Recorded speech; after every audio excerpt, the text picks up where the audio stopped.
ya nggak bisa didefinisikan dari satu orang ya.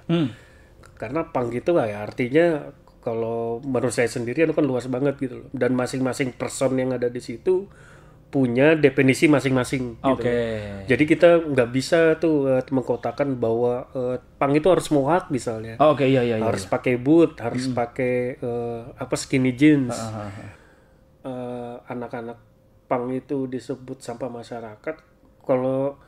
Kalau dari perspektif government ya mungkin iya ya. Karena dianggap mungkin tidak jauh beda seperti pengemis ataupun gembel yang ada di pinggir jalan. Tapi kalau bagi saya sendiri sebenarnya teman-teman punk yang masih di jalan kan sebatas mengekspresikan diri aja sih sebenarnya. Apapun yang mereka lakukan toh juga sebagian besar juga tidak merugikan masyarakat. Apakah mereka disebut pengutil? Enggak juga. Disebut kleptomania juga bukan. Prinsip mereka teman-teman itu adalah membebaskan barang yang menjadi nilai jual menjadi nilai guna. Itu bayangin aja ya dulu ya. Kita supaya bikin rambut bisa jabrik dulu tuh pakai lem kertas. Pakai lem kertas. Glukol itu.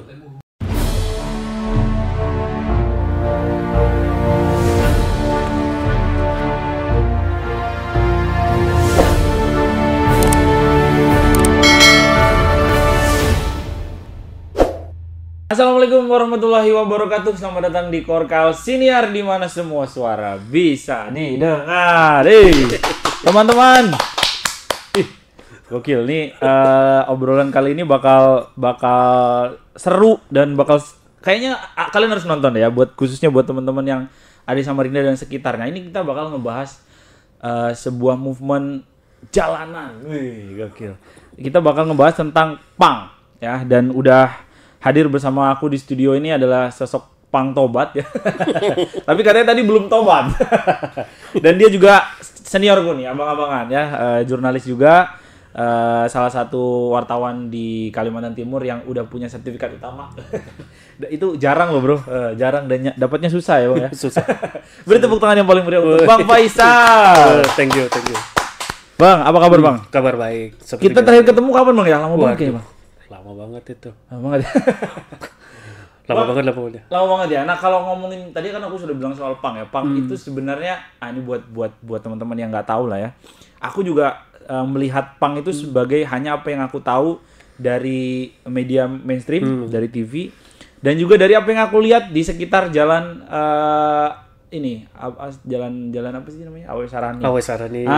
Dulu sebenarnya punk itu apa bang gitu? Kalau definisinya sendiri sebenarnya ya nggak bisa didefinisikan dari satu orang ya. Karena punk itu ya artinya kalau menurut saya sendiri itu kan luas banget gitu loh. Dan masing-masing person yang ada di situ punya definisi masing-masing gitu. Jadi kita nggak bisa tuh mengkotakan bahwa punk itu harus mohawk misalnya. Iya. Harus pakai boot, harus pakai skinny jeans atau pakai piercing. Haram pakai baju branded misalnya gitu. Gimana tuh bang? Iya itu masing-masing orang yang ada masuk di punk punya definisi masing-masing. Makanya yang di kita aja kalau yang di saya ini kan sendiri ya nggak bisa mendefinisikan secara spesifik apa sih punk itu. Kalau menurut saya sih kalau secara personal ya punk itu ya attitude. Punk itu attitude yang kayak mana?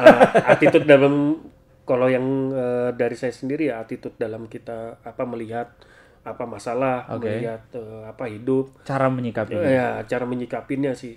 Kan kalau dulu mungkin definisi punk itu ya kita bisa lihat dari dandanan. Kalau sekarang sih kalau yang saya lihat ya definisi punk itu lebih ke perspektif sih.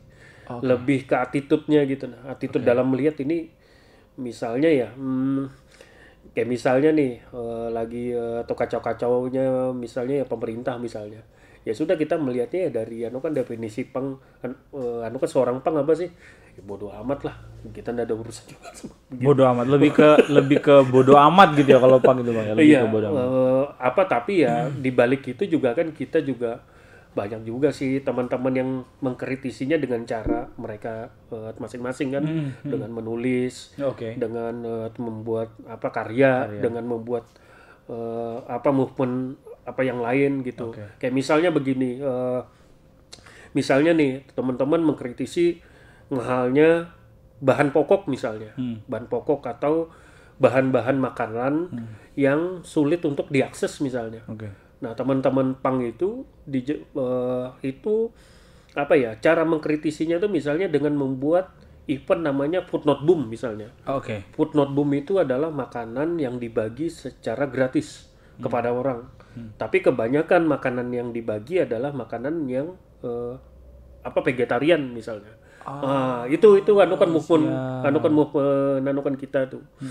Terus misalnya nih ada lagi misalnya teman-teman mengkritisi tuh kebijakan pemerintah atau kondisi apa sosial masyarakat. Nah, teman-teman biasanya cara mengkritisinya ya bisa bikin zen, bikin tulisan opini, bikin newsletter sendiri yang dibagi ya di kalangan-kalangan mereka juga. Seperti gitu deh. Wow. Nggak kebayang ya kalau anak pang bisa ngomong begini ya. Biasanya bego-begoan. Iya. Bang, kalau ini jujur aja lah ya. Kalau kayak aku lihat pang, mungkin juga apa yang aku bilang ini mungkin juga jadi pandangan umum gitu terhadap pang gitu. Dianggap sebagai penyakit masyarakat. Gimana tuh sebenarnya? Apakah memang kayak gitu atau gimana sebenarnya? Ya agak ini juga sulit juga pertanyaannya. Apakah pang itu anak-anak pang itu disebut sampah masyarakat? Kalau dari perspektif apa government ya mungkin iya ya. Karena dianggap mungkin tidak jauh beda seperti apa pengemis ataupun gembel yang ada di pinggir jalan. Tapi kalau bagi apa saya sendiri sebenarnya teman-teman pang yang masih di jalan kan sebatas mengekspresikan diri aja sih sebenarnya. Apapun yang mereka lakukan toh juga sebagian besar juga tidak merugikan apa masyarakat. Memang itu terdengar apa klise ya. Meskipun kita tahu beberapa apa faktanya banyak kasus-kasus dan kejadian juga yang melibatkan anak-anak pang di jalan, misalnya kan pencurian apa segala macam. Tapi apa saya sendiri sebenarnya tidak merasa tidak merasa berhak untuk menjudge itu sih. Karena saya bagian juga daripada di situ gitu. Dan kalau boleh dibilang ya itu sih cuma pandangan apa sepihak juga sih. Karena toh banyak juga kan anak-anak pang apalagi yang di Samarinda ya, yang sekarang juga banyak juga yang berdikari gitu loh, ada yang bekerja apa segala macam tapi masih tetap nongkrong di jalan itu juga masih ada gitu loh. Jadi nggak melulu nongkrong itu harus mabuk misalnya, nongkrong itu harus apa chaos dengan orang lain, ya nggak juga, ada juga kelompok-kelompok tertentu teman-teman di kolektif tertentu ya. Kalau ngumpul itu ada juga yang diskusi, ada juga yang bedah apa buku misalnya, ada juga yang bahas masalah zain apa segala macam. Ya apa banyak lah sebenarnya hal-hal begitu, cuma memang tidak terekspos kan. Hal begitu. Yang kita lihat yang nyimeng, yang ngelem begitu Bang ya. Kan, ya. Oke. Tapi yang aku sebut tuh bener Bang ya, kejadian. Maksudnya kayak nggak makan substain substain gitu-gitu ada Bang ya? Iya. Kalau dulu sih ketika teman-teman mangkal nangkring di depan mall Lembus Warna dulu hal-hal begitu memang ada. Teman-teman ngambil, ada yang mungut makan yang ada di sampah, di bak sampah, puntung rokok apa segala macam. Itu memang ada. Itu kan fasenya memang. Karena memang udah tau lah itu doktrin apa dari mana ya waktu itu ya. Cuma saya sendiri sebenarnya bukan generasi penggelombang pertama yang ada di Samarinda. Saya justru mengenal punk itu justru ketika SMA sudah. Jauh hari pas sebelumnya kan kenalnya baru musik underground genre black metal justru. Baru kan ke punk. Nah, hal-hal yang seperti gitu ya memang ada dulu. Kalau mau lihat ya dulu ya di Lembus ada hal-hal begitu. Ngambil makanan di bak sampah ya memang ada. Ngambil puntung rokok yang sisa orang habis ngerokok, yang ada belum habis kemudian disap lagi ya memang ada dulu. Begitu. Dan itu kayaknya masih ada nggak sih Bang ya sekarang yang begitu ya? Kalau yang sekarang sudah nggak ada sih, nggak ya? kayaknya teman-teman juga kebanyakan juga kan sadar sadar ini Resikonya lah ya. Iya, resiko dan juga edukasi tentang ini kan kesehatan juga tuh mereka baca gitu loh. Oke. Bahwa hal itu juga sebenarnya tidak melambangkan bahwa itu punk gitu loh. Oke. Gitu Nggak ya. harus gitu Bang, ya? Nggak harus begitu. sejauh itulah gitu ya. Iya, begitu juga. Oke. Nah, tadi Abang sempat nyebut soal pertama kenal ke culture-nya punk gitu. Nah, kalau bicara soal punk itu apakah hanya sekadar movement, kemudian cara bersikap, atau lebih luas lagi adalah di dalamnya ada culture-culture-nya gitu, kayak misalnya musiknya, kemudian karya-karya tulisnya gitu. Iya, kalau kita bicara apa yang dibikin anak-anak di dalam nih misalnya, ya memang sebagian besar kan bukan hanya sebatas bikin lagu gitu loh, kemudian rekaman, nampilkan saat gigs misalnya. Banyak juga beberapa di antara kawan-kawan itu yang bikin zen sendiri. Nah, karena konsepnya adalah DIY, do it yourself. Ya mereka bikin sendiri, ya kemudian fotokopi sendiri apa yang dibuat, kemudian dibagi secara gratis. Ya seperti ini juga lah, hirup udara dan merasakan matahari kan kita kan sebenarnya nggak perlu bayar. Nah begitu juga konsep dari pemahaman teman-teman, informasi itu memang harus dibagi. Meskipun itu kan personal. Nah ada juga hal-hal tertentu misalnya yang lebih ekstrim nih misalnya. Misalnya teman-teman gerakannya ke shoplifter misalnya, shoplifter. Nah, bagi teman-teman yang sering melakukan shoplifter itu, mereka juga punya pemahaman sendiri. Misalnya, apakah mereka disebut pengutil? Enggak juga. Disebut kleptomania juga bukan. Prinsip mereka, teman-teman itu adalah membebaskan barang yang menjadi nilai jual, menjadi nilai guna. Jadi misalnya makanan itu ada untuk apa sih? Bukan untuk dijual, tapi untuk dimakan kan. Ada juga yang pemahaman seperti gitu. Waduh. itu pemahaman yang lebih ekstrim lah. Ada lagi kan teman-teman begitu. Makanya tadi yang seperti saya bilang, sebagian besar teman-teman itu nganggapnya itu bukan klepto, bukan juga pencurian atas nama ekonomi. Istilahnya ngutil atas nama ekonomi, bukan. Itu membebaskan benda. Dari nilai jual menjadi nilai guna. Ya kan makanan ada kan untuk dimakan, bukan untuk dijual sebenarnya. Nah itu tuh sesuatu yang mind blowing. Kayak misalnya ada yang teman-teman ngambil buku misalnya, tapi terus nggak dibayar. Ya konsepnya itu dia pakai buku ada untuk dibaca, bukan untuk dibeli. Nah, ada juga seperti gitu. Wow, agak mind blowing ya. Tapi itu seru sih Bang sebenarnya, menarik karena ketika kita masyarakat umum itu ngelihat kayak punk ini tadi yang aku bilang di awal ya, ini stigma yang beredar lah. Gitu. Aku cuma ngulangin loh ya, bukan aku yang ngomong loh ini loh. Yang beredar adalah bahwa punk itu penyakit masyarakat, kemudian pelaku kriminal gitu. Tidak terikat pada aturan-aturan gitu ya, anti kemapanan gitu. Ternyata itu semua berangkat dari pola pikir yang kayak gitu tadi Bang ya. Ya istilahnya kan ini aja deh intinya. Saya mungkin perlu disclaimer dulu ya. Apapun pernyataan saya di sini kan tidak mewakilin semua secara keseluruhan. Tapi ini kan perspektif personal yang saya jalanin dari tahun 2002 dan sampai sekarang gitu loh. Bahwa hal-hal yang begitu ya memang ada gitu. Bahkan juga sebenarnya sih saya pikir di semua komunitas kayaknya ada sih hal-hal seperti gitu ya. Tapi memang yang lebih mencolok memang ya punk ya, secara dandanan, secara attitude juga yang mencolok gitu loh. Bahwa ada pemahaman-pemahaman tertentu dalam subkultur punk itu ya karena memang dari sejarah awalnya juga ya memang ada tuh pemahaman-pemahaman seperti gitu loh. Jadi wajar aja. 2002. Itu Abang apakah juga turun ke jalan gitu? Iya, sempat dulu. Dulu kan berapa lama Bang? Dulu saya sih sebenarnya dulu kan masih sekolah di SMA 5 waktu itu. Nah, Juanda Bang ya? Juanda, teman-teman adik kelas saya dulu namanya Mas Agung, yang kebetulan adalah adiknya Mas Budi. Mas Budi ini mungkin gelombang pertama punk lah Di Samarinda. di Samarinda. Oke. Budi ini basisnya personil band Cadut. Itu genrenya street punk itu. Oke.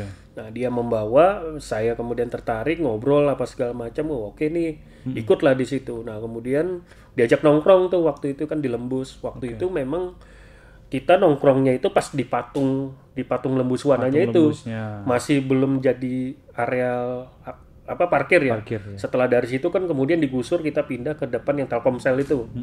Kemudian di sampingnya itu. Nah, memang kehidupan teman-teman di jalan yang saat itu yang saya lihat ya memang nggak lumayan ini juga keras ya. Harus selain berbenturan dengan aparat juga harus berbenturan juga dengan beberapa preman ya. Oke. Dan memang atmosfernya ya saat itu karena euforianya awal-awal punk mungkin banyak juga anak-anak yang ikut juga ke jalan, ikut juga ngamen, mulai dari siang sampai malam. Wah. Dulu itu. Abang nggak pulang berarti? Nah, kalau saya kan tetap pulang. Iya. Ada rumah. Masih Ada rumah. probation lah ya, pangnya ya. Iya, masih malu-malu. Masih malu-malu. Tapi dandanan udah gimana waktu itu, Bang? Udah, Bu. Itu bayangin aja ya dulu ya. Kita supaya bikin rambut bisa jabrik dulu tuh pakai lem kertas. Pakai lem kertas. Glukol. Glukol itu. Lem glukol. Jadi kalau misalnya kena air dan keringatan tuh kadang-kadang tuh meleleh itu. Kadang itu ada kayak tuh kulit-kulitnya itu semua tuh putih aja gitu. Itu tuh zaman-zaman dulu tuh. Wow. Karena dulu kan kita belum ketemu tuh teknologi seperti hairspray ya yang bisa ini dulu. Dulu tuh sangat minim sekali lah dengan semua keterbatasan baik informasi maupun. Tapi Abang udah lulus sekolah? Sekolah. Masih sekolah? Masih sekolah itu, masih sekolah. Bahkan dulu kan zaman-zamannya festival musik di SMA 5 dulu ya. Tahun 2022, 2023. Band kami itu dulu juga ya sempat manggung juga dikasih space khusus justru. Untuk ngisi misalnya di awal tuh biar orang rame misalnya. Ya sudah kita main dulu di pertama. Dulu. Kalau band lain cuma dibatasin 2 sampai 3 lagu ya kami 5 lagu. Oh, aja. Ya kan ngehe betul lah pokoknya itu. Itu zaman-zaman itu lah. 2002 Bang ya? 2002. Masih acara festival boom. Acara Starmail ya dulu ya. Masih ada event musik yang memang di sponsorship bebas lah ya dulu. Masih ya. bebas dan itu kita masih belum ketemu. Saya lupa juga sih waktu itu apakah sudah konsep DIY itu sudah ada kah atau enggak. Tapi rasanya sih sudah ada dan kami memang mungkin saya waktu itu masih belum mengenal tuh konsep itu. Kalau konsep DIY yang sesungguhnya yang di punk sendiri kan kita nggak mau tuh manggung di acara yang sponsorship. Maunya ya memang kita create sendiri. Betul. Kita donasi sendiri yang kita bangun sendiri. Harusnya seperti gitu memang. Betul. Ya berdikari lah istilahnya. Berdikari. Iya. Nah, 2002 kemudian sampai kapan Abang di jalan itu? Sampai kuliah, saya kan kuliah sempat tertunda juga setahun. D3 sampai 2006 rasanya. 2006 kurang lebih 4 tahunan 4 tahunan di itu. jalan, ya. Karena setelah teman-teman tangkringan di Lembus Wana tuh bubar, kita kan pindah kemarin. Sorry, sebutannya tangkringan Bang ya? Tangkringan. Tangkringan tuh kayak tongkrongan. Kalau anak pang nyebutnya tangkringan. Tangkringan. Asik. Tangkringan. Jadi gitu kita pindah ke pelataran malah SCP waktu itu. Oh, baru-barunya SCP. Baru-barunya SCP. Karena ada 2 di situ, ada teman dari Makassar waktu itu. 2 orang ngemper, bener-bener ngemper di pelatarannya di SCP. Masih belum dilarang tuh. Oke. Anak-anak ngemper emblem, kaset, VCD apa segala macam bener di pelatarannya. Jualan di di pelataran SCP waktu itu. Rasanya 2006 2007 rasanya. Tapi itu berarti kalau sudah jualan emblem sudah produksi sendiri atau belum? Rasanya waktu itu ada yang sudah produksi sendiri. Jadi ada beberapa band yang memang khusus order untuk nama bandnya atau kutipan judul lagu misalnya. Dan kan lirik lagu tuh untuk dibuat emblem ada juga tuh waktu itu sudah ada. Itu DIY itu Bang. DIY. DIY sekarang yang kamu kenal Iya. toko kelontong. Oh iya. Ingatin ya di ewe, bukan di ewe. Lain lagi ceritanya itu. Nah, 2006 setelah itu Abang udah mengabdikan diri sebagai seorang punk itu udah nggak ke jalan lagi, tapi lebih kemana ke culture-nya atau ya lebih serius sih, lebih serius waktu itu pasca dari bubar juga di tangkringan di Mal SCP. Kita pindah nih di sekitar Agus Salim. Nah, di sekitar Agus Salim di jalan masuk mau ke stadion itu dulu ada teman lah tinggal di situ, di depan rumahnya itu ada jualan pangsit.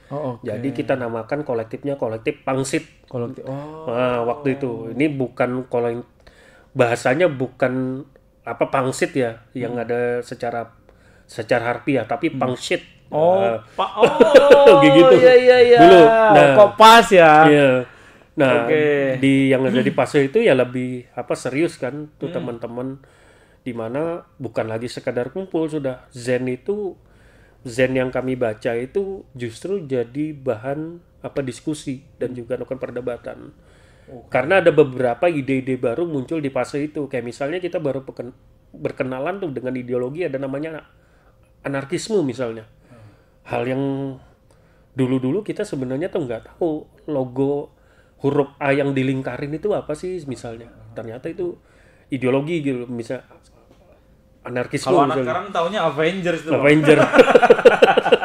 Iya, Avenger ya. Nah itu mulai sudah berkenalan dengan hal-hal yang lebih serius ya. Dan pergerakan dari sebagian teman-teman juga lebih ekstrim lagi pada saat itu, bukan lagi bergerak secara massal tapi bergerak secara pribadi. Jadi misalnya kalau malam nih teman-teman itu melakukan stensilan malam-malam tuh, kalau dibilang vandal ya kan terserah lah. Tapi hal itu yang dilakukan sama teman-teman. Misalnya nih tolak tarif dasar listrik kan naik.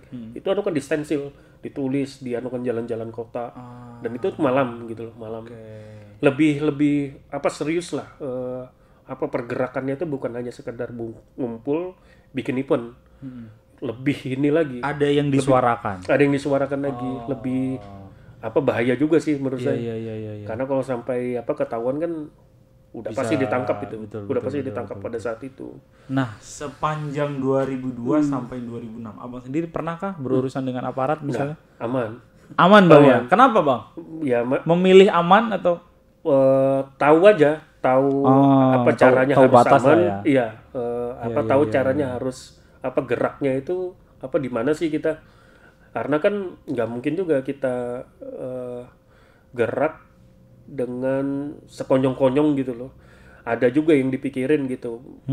Nggak juga kita gerak atas dasar ego segala macam ya. Ya ada juga lah yang trik-trik khusus lah istilahnya. Nggak harus, supaya nggak harus berhadapan dengan aparat, gimana sih caranya ya. Ada juga yang dijalanin hal seperti gitu. Oke. Nah, kalau bicara soal musiknya nih Bang. Nah, Abang sendiri kan juga main musik gitu. Main musik. Nah, apa yang kan tadi Abang bilang perkenalan dengan musik underground itu lebih ke genrenya black metal. Awalnya. Apa yang kemudian menarik Abang masuk ke dalam skena punk? Ini sih lebih ke movementnya ya. Di subkultur punk sendiri itu ternyata banyak hal yang kita bersinggungan langsung dengan aktivitas harian kita gitu. Kayak misalnya lirik-lirik yang beberapa band yang jadi idola kami lah, idola kan saya tuh saat itu tuh ternyata iya juga ya, ternyata compare banget dengan aktivitas harian kita gitu. Yang lebih ini lagi tertarik gabung di punk itu dan ikut dengan movement yang di dalam itu karena memang punk itu nggak sesempit yang ada kita pikirkan, yang hanya sebatas mohawk dan sepatu boot gitu loh. Mohawk, sepatu boot, tato. Ternyata ada banyak hal lain gitu loh yang bisa kita ekspresikan melalui subkultur itu. Oke. Kayak misalnya nih, kan kita dulu tuh kesulitan ya, bagaimana cara kita bikin media sendiri misalnya. Anggapan kita dulu kan bikin media itu harus majalah, kertasnya ini, segala macam. Nah ternyata di subkultur punk kita diajarkan untuk mandiri. Bikin zine. Kamu bisa loh bikin media sendiri dalam bentuk zine, newsletter sampai 1 lembar itu aja kamu bisa bikin gitu loh. Dengan ide-ide yang kamu mau tuangkan dan mau dibagi ke teman-teman. Bahkan yang lebih ekstrem kan kayak misalnya teman-teman ada bikin newsletter cuma selembar dibalik 2 jadi 4 halaman, itu tata cara untuk melempar misalnya molotov misalnya. Ada yang sampai bikin seperti gitu. Bagaimana cara mencuri yang baik misalnya. Ada juga yang bikin hal di zine. Itu namanya newsletter. Oh, newsletter. Kalau Zen kan dia Zen itu jumlah halamannya lebih dari 4. Iya, kan banyak kan. Kalau newsletter itu ya seperti di masjid-masjid itu kan. Itu kan newsletter tuh. Itu tuh kan newsletter tuh. Aduh, apa lagi namanya? Namanya di masjid itu ya? Iya, kan hidayah begitulah. Okay, nah, itu jadi itu kita tahu ternyata di punk ini juga kan saya baru tahu bahwa semua karya itu tidak hanya sebatas musik ternyata. Kita bisa gambar unik, kemudian dijual ke teman-teman juga bisa gitu loh. Hal-hal seperti gitulah. Nah, unik lah kayaknya. Kalau sampai sejauh mana Abang artinya kan dari 2002 sampai dengan hari ini berarti kurang lebih sudah 21, 23, 24 tahun. 20 tahun lebih gitu. Nah, apa yang membuat Abang merasa kayak ini adalah sesuatu bagian dari hidup saya yang menarik gitu. Apalagi saya dengar Abang dalam proses untuk menulis buku. Oh iya, menulis buku. Gimana tuh Bang? Boleh ceritain ya Bang? Iya. Kenapa ya? Mungkin karena relate aja sih. Musik yang saya dengar, kemudian attitude yang saya bawa, mungkin relate aja dengan keseharian gitu. Oke. Bahwa ada momen-momen yang tertentu saya tuh harus bersikap tuh layaknya seorang punk gitu. Kayak misalnya tidak pernah hadir di event-event sponsorship misalnya. Karena misalnya ini kan nggak sesuai nih dengan prinsip saya sendiri misalnya. Sampai hari ini. Maksudnya event sponsorship itu yang gimana tuh Bang? Ya misalnya event-event punk, at least punk ya, yang kan sponsorship, yang misalnya kalau kita manggung background di belakangnya tuh ada kan sponsor, waduh ya. Oke. Bagi saya secara personal itu menghina punk. Enggak, bukan menghina siapa ya, lebih bertentangan lah ya. Bukan juga melunturkan kan kultur yang aslinya bahwa punk itu awalnya ya memang kita itu kan berdikari gitu loh, bikin yang ada sesuatu itu dengan apa yang kita punya. Nah, persoalan tadi bikin buku, nah itu juga tuh. Nah, itu bagian daripada movement ya. Karena saya pikir juga artefak maupun literasi mengenai buku musik di tingkat lokal kita, khususnya di Samarinda, kayaknya kan jarang banget ya ada. Rasanya ada pernah nggak sih kita kan ketemu? Kecuali musik daerah Bang ya. Kecuali musik daerah. Nah, kan kita nggak pernah tuh punya buku lokal yang membahas tentang sejarah musik-musik kayak musik rock misalnya. Apalagi yang bergerak bawah tanah lah ya. Itu. Padahal itu bagian daripada dinamika perjalanan musik lokal juga. Betul. Nah, itulah yang saya coba tulis, tapi sebenarnya itu saya tuh sekali lagi cuma sebatas meneruskan legasi aja sebenarnya. Legasi yang dari teman-teman yang memang memperkenalkan punk mulai dari awal di Samarinda. Mungkin karena mereka keterbatasan waktu atau juga keterbatasan kemampuan dalam menulis. Betul. Ya saya cuma sebatas meneruskan legasinya aja. Betul. Dengan memperkenalkan apa yang mereka alami waktu itu. Ya istilahnya ya mengcapture lah momen-momen itu gitu loh. Betul. Apalagi Abang ada di dalamnya. Ada di dalamnya gitu loh. Oke Bang, ini buat orang di luar Samarinda dan orang di luar punk. Nah, buat temen-temen yang umum gitu ngelihat punk itu kan mungkin popang ya sekarang Iya, Bang ya. popang. Kalau sekarang gitu Paling kita banyak. ngelihat ada Boy Gaskin, ada ya pang-pang manis lah gitu lah ya Bang ya, pang-pang industri gitu. Nah, kalau apa yang membedakan mereka dengan punk musik punk yang sebenarnya gitu? Ya attitude sih. Kalau anu kan bagi saya sih anu kan attitude. Dan kalau lebih ininya, kalau menurut saya sih ya pang aja. Punk ya punk aja. Iya, nggak ada kalau Jadi ketika misalnya SID dikontrak sama Sony BMG gitu nggak masalah gitu Bang ya? udah. Oh, itu tapi ngomong-ngomong soal ngomong-ngomong soal SID, itu mereka kan pernah manggung tuh di sini pertama kali tuh di Widyagama. Itu aja chaos kan waktu itu. Pernah tuh. Oke. Karena konsernya tuh gratis, semua wajib pakai baju putih waktu itu di Widyagama. Anak-anak masuk pakai baju hitam, nggak bayar. Malah chaos waktu itu. Tuh ingat betul tuh. Iya. Ngomong-ngomong soal anukan SID. Tapi itu ya sekali lagi seperti tadi yang saya bilang, itu anukan pilihan. Pilihan anukan mereka lah. Tapi kalau saya secara personal punya perspektif sendiri lah soal itu. Oke. Nah, di gigs ini di Samarinda ini terakhir nih Bang, momennya aku punya persentuhan sama teman-teman punk itu teman-teman tanpa kelas. Oh, tanpa kelas. Tanpa kelas. Gokil. Gokil tuh. Attitude Oke luar tuh. biasa, Wow. luar biasa. Oke tuh tanpa kelas. Ini ku ceritain aja lah ya biar teman-teman juga punya gambaran gitu. Jadi 2024 awal atau 2023 akhir saya lupa. Itu aku bikin ini Bang, galang dana untuk Palestina. Iya. Galang dana Palestina. Dan di saat aku bingung mau ngundang siapa ya kan, karena teman-temanku rata-rata metal. Dan ya mereka agak sulit gitu untuk bisa datang dengan alat seadanya gitu kan. Tiba-tiba ada teman-teman yang menawarkan nih ada nih band punk gitu. Aduh kita nggak punya budget. Ih band punk mah nggak usah dibayar gitu. Dia mau main. Mau main dan ternyata mereka datang satu gerombolan gitu rame banget.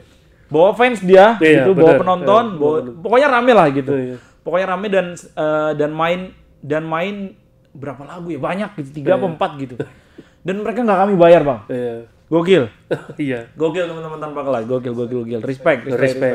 Dan yang bikin aku lebih ini Bang, kan aku menganggap bahwa ya udahlah harus Dima cuman berusaha untuk melakukan apa yang bisa dilakukan aja gitu. Tapi setelah itu mereka kayak, Bang kalau ada event kayak gini lagi ajakin aku lagi. Wih, gokil. Ya antusias lah. Antusias teman-teman seperti gitu. Apalagi ya ini sih kalau mau bikin event yang rame, ya selipin aja ada anak pang gitu.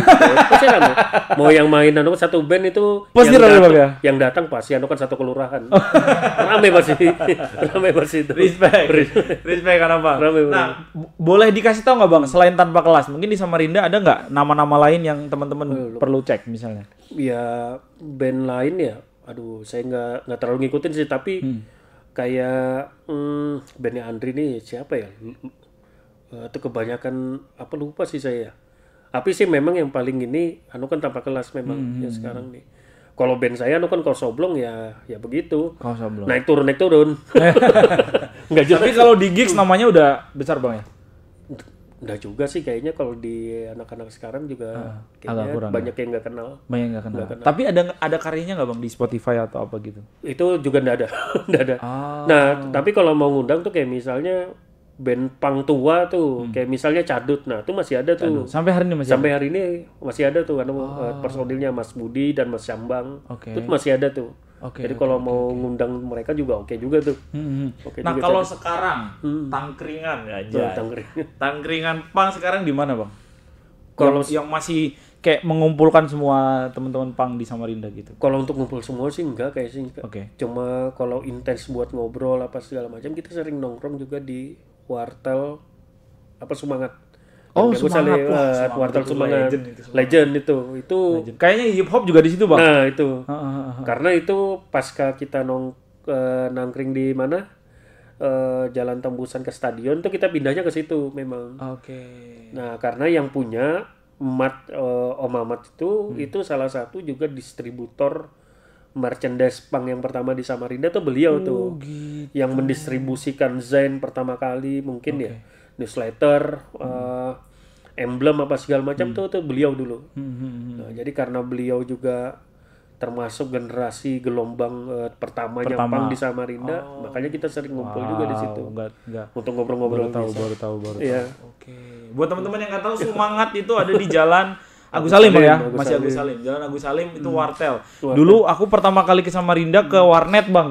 Ke situ. Iya. Gitu ke situ. Kita dulu ada komunitas Fruity Loops. Fruity Loops. Gokil. Oh iya ada. Ya Bang ya, ada. itu anak hip hop tuh Bang. Pernah dengar. Hip hop Samarinda dulu. Aduh, gila. Fruity Loops. Tua nggak aku ini? Aku tua juga nih berarti aku nih. Ya. Nah teman-teman, seru ya. Jadi terakhir nih Bang, buku itu udah berapa persen Bang? Baru 40% sih, 40%. Karena memang kesulitannya adalah memverifikasi narasumbernya. Kemudian juga menghimpun data baik berupa video maupun foto. Juga koleksi-koleksi lagu band-band yang di masa itu ya melakukan rekaman secara manual. Jadi manual. Iya, jadi bukan kayak rekaman zaman sekarang ya, tracking ada gitu. Bukti digitalnya gitu. Iya, ada bukti. Nah, jadi harus di verifikasi dulu. Tentu kan ilmu jurnalistik itu kan berbeda dengan ilmu penulisan. Betul.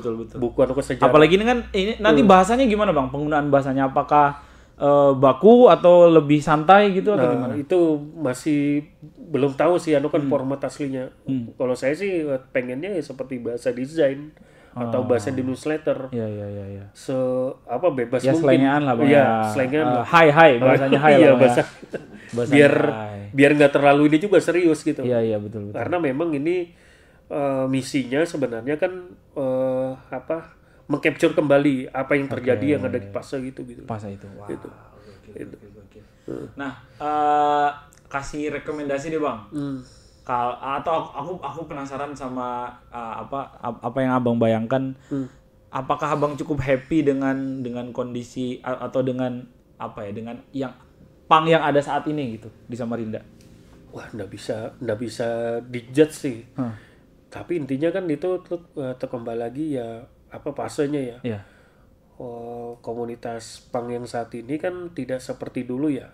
Nangkringnya dalam jumlah besar, eventnya ada terus. Sekarang agak jarang ya. Mobilnya ada, tapi sekarang kan bisa dihitung sama jari ya tempat-tempat tongkrongan yang khusus punk. Yang paling sering yang saya dengar memang movementnya digerakkan sama teman-teman tanpa kelas. Tanpa kelas tuh memang saya dengar produktif lah ya. Sangat produktif lah kolektifnya. Jadi kita mungkin kalau anak sekarang nyebutnya tuh skena ya. Skena punk, betul. Kalau dulu kita nyebutnya scene. Scene. Iya sih benar. Bahasa Inggris SCENE. Iya, kita nyebutnya scene. Jadi itu ketahuan tuh mana anak lama anak baru. Iya. Artinya berarti memang nggak bisa dijudge secara keseluruhan gitu. Iya. Tapi sih kalau dilihat ya sekarang itu justru mereka lebih berkualitas ya. Produk movement untuk rekamannya karena udah jelas nih kalau ada lagu ada di Spotify Bang. Iya, artinya semua teknologi tersedia tuh saat ini gitu loh, dan semua infrastrukturnya ada. Bandingkan dengan di zaman dulu di mana kita ngerekam lagu kayak pengalaman teman-teman yang ada di Cadut ya. Ngerekam lagu tuh ya semua harus main sama-sama. Di teks saat itu juga gitar, bass, vokal sama drum digabung jadi satu. Itu tuh pengalaman mereka. Nah, tentu atmosfer itu kan berbeda dengan sekarang ya. Di mana drum dia teks sendiri, gitar teks sendiri, vokal teks sendiri. Kalau dulu sudah istilahnya ditodong lah ya Bang ya. Todong mic aja sudah selesai. Iya. Itu dulu. Wow, kayak live sesi jadinya gitu ya. Iya. Oke. Bang, terakhir, Abang kalau misalnya ke tongkrongan masih ada yang respect gitu nggak Bang? Wih, abangku nih senioran gitu masih gimana Bang? Itu justru paling anti sih kita. Gitu. Kalau saya secara personal kan itu kan semangat kita kan egaliter ya. Makanya saya manggil teman-teman aja nggak ada panggil abang, ade apa sebaliknya. Ya sudah tuh panggil nama. Karena konsepnya ya egaliter kan. Iya. Iya, sama satu lagi Bang. Setahu saya kalau di punk tuh suka ada nama panggilan. Abang dulu nama panggilan. Ical itu dalam bahasa Jawa hilang katanya. Iya betul. Itu sudah Ical. Gitu Tapi dulu. emang harus Bang ya ada nama panggilannya? Enggak juga sih. Nickname itu kan sebenarnya tuh budaya ini kayaknya hip hop ya. Iya benar-benar. Kalau nickname kan MC's name MC, biasanya, ya, MC's iya. name. Anu, Tapi AKA. namanya keren biasanya Bang. Iya. Kalau hip hop. Iya. Kalau punk nih biasanya nama-nama yang gitu-gitu. hancur-hancuran gitu Iya, biasanya. ngaco-ngaco. Kayak Joni itu. Nah, Ya. almarhum mendiang Joni itu namanya Joni Rotten. Joko Widodo jadi Jokowi misalnya. Jokowi. Gitu. Ya. Waduh. Jangan-jangan anak punk. Muldoko. Ada Luhut dipanggil apa? Lord. Kayak mulai agak serem ya obrolan kita ya. Teman-teman terima kasih Bang Faisal udah datang ke sini. Nanti bukunya kalau udah tayang nanti kita undang lagi. Oh, iya, Kita undang lagi tuh ngobrol-ngobrol. Teman-teman yang udah nonton dari awal juga terima kasih teman-teman kalau yang mau ngikutin. Abang ada Instagram atau apa Bang? Ada di Di mana, Bang? Instagramnya Cerah Hari Salamentari. Cerah Hari Salamentari. Nanti kita taruh di deskripsi lah ya linknya ya. Iya. Dan teman-teman terima kasih. Jangan lupa aku ingetin lah mumpung masih agak jauh nih ya. Di bulan September, Oktober, November kita tuh akan ada rangkaian ulang tahun Koran Kaltim yang ke-18 dan bakal banyak acara lah di sana ya. Dan tahun ini kayaknya ada kalau biasanya kita di Tenggarong nanti ada kotanya tersendiri yang kita bakal datengin gitu ya. Jadi buat teman-teman di seluruh Kalimantan Timur bersiap-siap aja. Tapi terima kasih sudah menonton dari awal sampai akhir. Jangan lupa baca berita terupdate dan teraktual di Koran Kaltim yang terbit setiap Senin sampai dengan Sabtu. Website kami www.korankaltim.com, pusaranmedia.com dan seputarfakta.com. Jangan lupa ikuti kami di Instagram di @korankaltim.com. Nama saya Rusdi pamit. Assalamualaikum warahmatullahi wabarakatuh. Di mana semua suara bisa didengar, di mana semua suara